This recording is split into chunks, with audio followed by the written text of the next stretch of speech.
ធ្វើនំប៉័ងសូកូឡាមានអីពិបាកទេគឺក្នុងចានហ្នឹងយើងមាន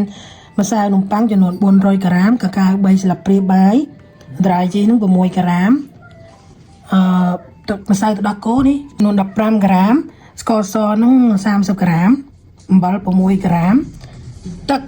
305ក្រាមហើយនឹងប៊ឺ20ក្រាម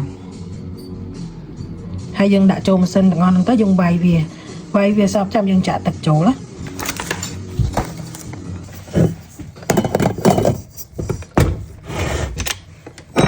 ហើយយើងប្រើប្រភេទនេះសម្រាប់វាយនំប៉័ង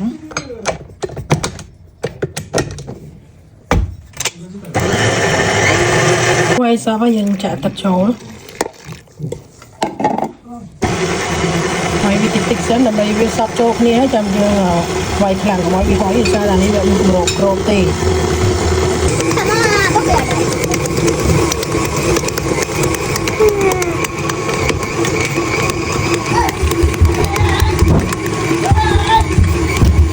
ម៉ាស៊ីនហ្នឹងពេលវាយនំប៉័ងវាចង់ខូចហើយវាយបាននំខេក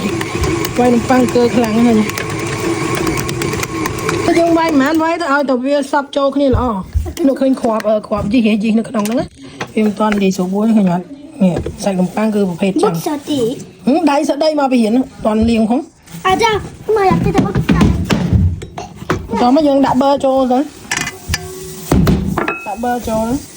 អត់មកតែអាតើដាក់សាប៊ូ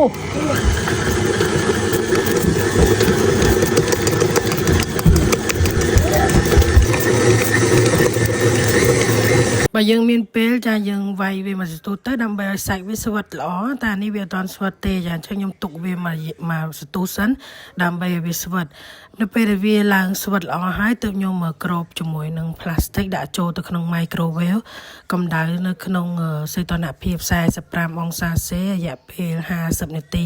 ឬក៏ធ្វើឲ្យម្សៅហ្នឹងវាឡើងទ្វេដងចាបន្ទាប់ពីខ្ញុំបានដាក់វាឲ្យឡើងវាពីរហើយឃើញចុចវាទៅឃើញថាវាអត់នេះទេអត់មាន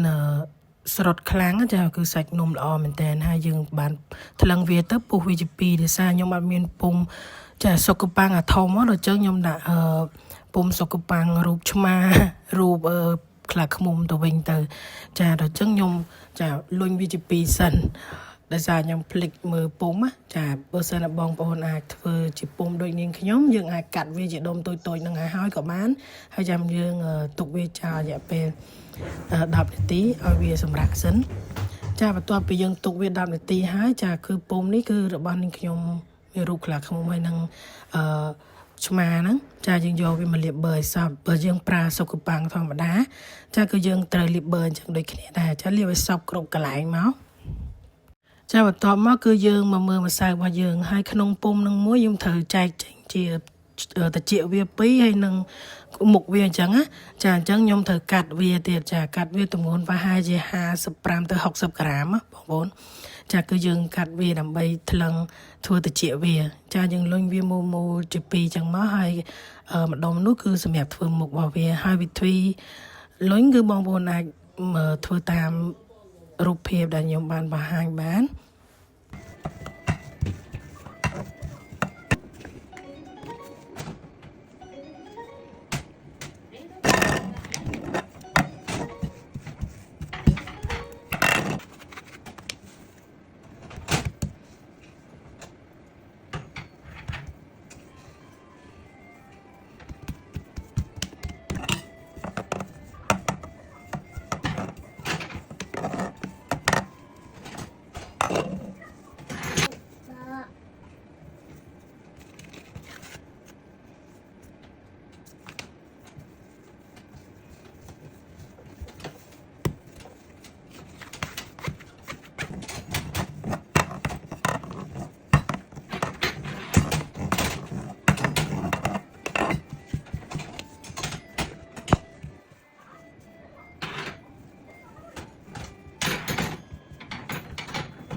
យ៉ានៅពេលដែលយើងលុយរួចហើយយើងយកវាទៅរៀបនៅក្នុងពុំរបស់យើងមកហើយយើងសកត់វាបែបហ្នឹងតិចមកណាបងប្អូនចាយើងដាក់រង្វង់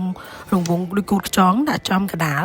ហើយយើង scroll plastic ដាក់ចូលទៅក្នុង microwave ចាឬក៏ម៉ាស៊ីនសម្រាប់យើង steam ឬក៏យើងដាក់ចោលនៅខាងក្រៅក៏បានដែររយៈពេល1ម៉ោងឬក៏ឲ្យនំនឹងវាឡើងទ្វេដងឬក៏ប្រៀបនឹងពុំរបស់យើងនឹង 80% បងប្អូនចានេះគឺវារីកអត់សូវបានខ្លាំងទេសារតែខ្ញុំបញ្ញាប់ធ្វើមហូបបន្តតែអញ្ចឹងទៅគឺយើងគ្របវាចិត្តមកសុកូប៉ាំងក៏ធ្វើដូចគ្នាដែរហើយយើងកម្ដៅលយក្ដៅនៅក្នុងកម្ដៅ190អង្សាសេយើងដុតនៅក្នុងកម្ដៅ180អង្សាសេរយៈពេល40នាទីចាឥឡូវឃើញថារួចរាល់ហើយគឺថាមានរូបរាងបែបនេះឯងហើយបើសុកូប៉ាំងគឺយើងពេលដុតហើយគឺវាយើងអាចដោះមកចេញស្រួលអញ្ចឹងដោយសារយើងបានលាបប៊ឺហើយ